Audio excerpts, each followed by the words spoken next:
Students, welcome to the class of Organization of Commerce and Management, Chapter 6, Part 5, Directing. Children, we were doing elements of directing. We learned there are 4 different elements which make the direction work complete, that is, communication, supervision, motivation, and leadership. In the earlier videos, we have learnt about supervision, motivation, and leadership. Now let us begin with communication. Communication, children, is an important part of management. Modern world is growing very fast in the field of science and communication. Due to progress in this sector, all the countries are coming close to each other. From commercial point of view, the world has become a global village. Children, now what is communication? The sharing of information between 2 or more individuals or groups to reach a common understanding is communication. Communication, children, is sending messages or exchange of words, letters, instructions, thoughts, opinions from the sender to the receiver, and when receiver gives back the feedback, there ends the communication process. It is an activity or process of expressing ideas and feelings or of giving information and instructions to the people. One person passes clear information to another person so that the latter, that is the receiver, understands the objective of the communicator and accordingly acts on it. Thus, children, it is very much clear that communication is a process of exchange of words, letters, instructions and opinions. जो मैं अब आपके साथ कर रही हूँ, जो मैं आपको वीडियो भेज के आपको पढ़ाने की कोशिश कर रही हूँ, that is also an example of communication. When you complete your work and send me your answers, I check and give you, that completes our communication process. As per Newman and Summer, communication is an exchange of facts, ideas, opinions and emotions by 2 or more persons. Now let us begin with characteristics. Goal-oriented first. The objective of communication is not only the exchange of information, but it also aims at the achievements of objectives. So, special care is taken to see that whether the receiver of information understand the information as we have passed. जिस तरह से हम उसको information pass करना चाह रहे थे, उसी तरह से हमारा objective achieve होना चाहिए. Next, clear words and language. The words and languages used in communication should be clear. It should not have double meaning. It is a 2-way process or a bilateral process. Top managers send the necessary information regarding objectives, policies, methods, rules to middle and bottom, while on the other hand, necessary information in the form of report is received from middle and bottom level of management. This way, it is a 2-way process. Once orders are received from top to bottom and reporting goes from bottom to top. Next, continuous process. Communication is a continuous and a permanent process. Communication process starts from the beginning of the business and continues till the end. Various equipments. Many equipments in recent time are used to make communication effective. Oral, written messages or correspondence through telephones, fax, internets, mails, mobiles, SMS, etc. are used to convey our information, to communicate with the office people. Many types and methods. There are many types and methods of communication, such as internal communication, that is within the business premises, external with clients, written communication, that is each and every message is passed on and written, which serves as a proof, oral and through signs. Motivating activity. Due to communication, the understanding of job increases in the officers and employees, so they are motivated to work more. As each and every information is clearly passed on to them, they feel enthusiastic to work. Relation with administrative process. Communication mainly relates to the administration of the unit. Communication is used to collect information necessary to make right decision and for proper administration. For proper working of the business, for correct decisions, proper communication at correct time is necessary. It is used for solving all the problems and difficulties. Lastly, human process. Communication is a human behavioral process. Whatever are the mediums of communication, but without the existence of human skills, communication does not take place. In spite of several ways of communicating in these communicating world, we cannot get success without men. Moreover, at the time of communication, fear, feelings, anger, etc. matters also affect the communication. Hence, it is said to be a human process. Children, this is a 1-mark statement that is asked. How communication is a human process. So, you are supposed to do this properly. Coming on to the next topic is methods of communication. You can look on your screens on a chart. There are different methods given to us on page number 69 of your textbooks, that is oral, written, visual, audio-visual and silence. Oral communication means which verbally we pass on messages. The way I am explaining you, that is oral communication. That is with examples are given to us through conversation, discussion, through dialogues, talk, lectures, group discussion are the ways.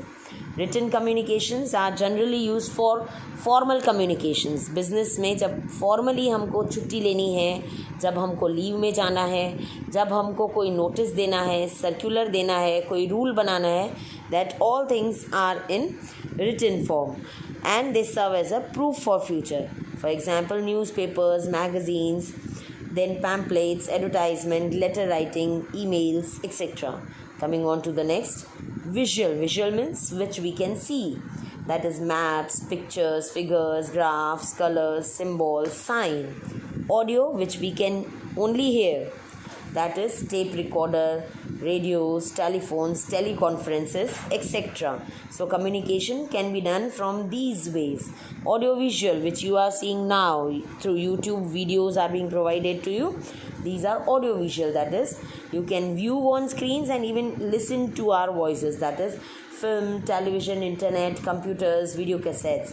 Silence means only through expressions. When we are in front of one another, we express through gestures. That is silent, agreement, disagreement through gestures are the various methods of communication which we make use in our daily life. In business, generally we make use of written communication. Coming on to the next topic, children. What is formal and informal communication?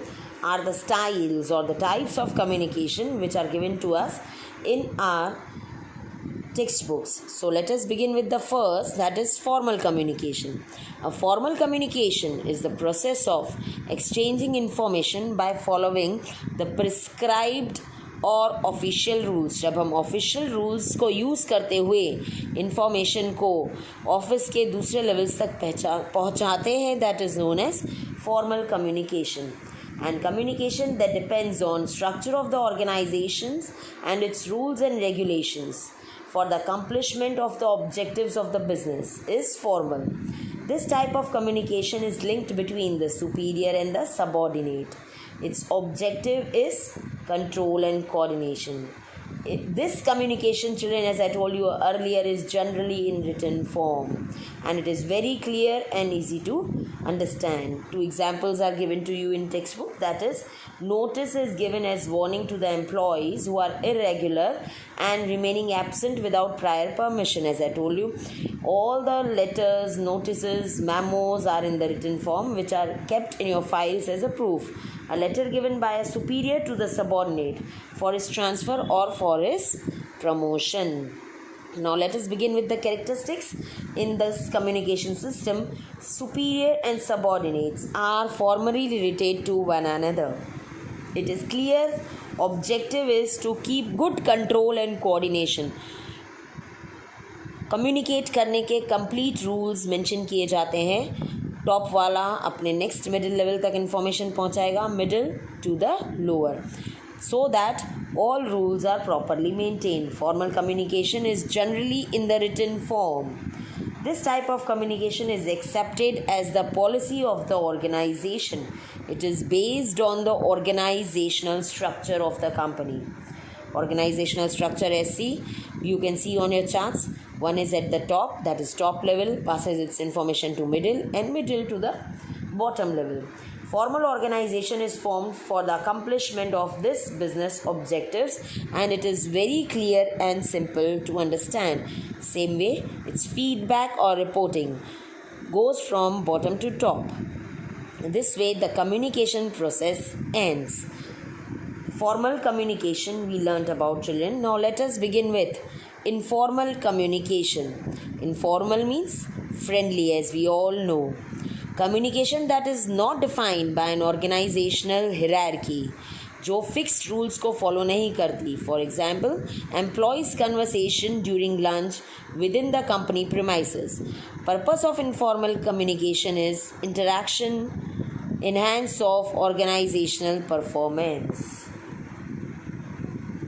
Communication system which totally depends on human relations and friendship of an organization is said to be an informal organization. Such a communication network is flexible and simple, and no control or order is required. It can be explained orally or through symbolical language, not necessarily in written. Informal organization provides coordination and credibility to the organization. For example, industrial manager instructs the laborer, sales manager gives information and suggestions regarding presentation to the salesman in a easygoing manner or an informal way. Now let us begin with the characteristics. It depends on the human relations. As I told you, control and order is not required. It depends on the friendly relations. It is flexible and easy. Process is very important in this communication process.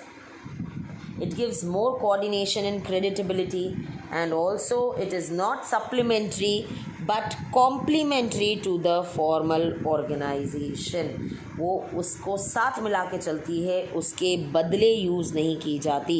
It is not used in place of formal, but it is complementary to formal organization. Next topic is difference between formal communication and informal communication. First point of difference is meaning. Children, we have learnt about meaning. Communication system which depends on rules, regulations and accomplishment of business objectives is formal organization, while communication which depends on human relations and friendship is informal organization. The purpose of formal communication is to maintain control and coordination, while informal is for increasing the credibility of the organization.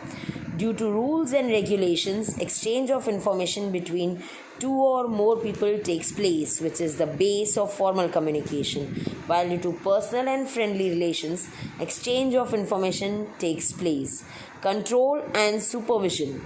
It requires control and supervision as we follow or we work for achieving the objectives of the business, while we do not require control and supervision. It is less flexible. Formal communication is less flexible, children, while informal communication is more flexible comparatively. Next, it takes place at the workplace during the working hours. हम सारे rules regulations से काम करते हैं working hours में, working place पे.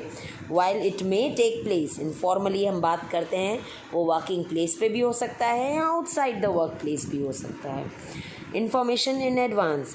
Here, sender and receiver of information as well as form of communication are decided beforehand. Form of communication and procedure are not decided beforehand in informal organization. It takes place as per time and situation.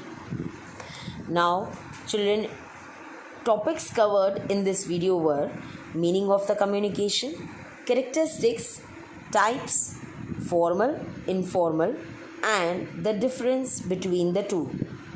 Go through the textbook properly, learn all the hard points and definitions. We will meet in the next video. That will be the last video of this chapter. एक कहानी है जो सबको सुनानी है.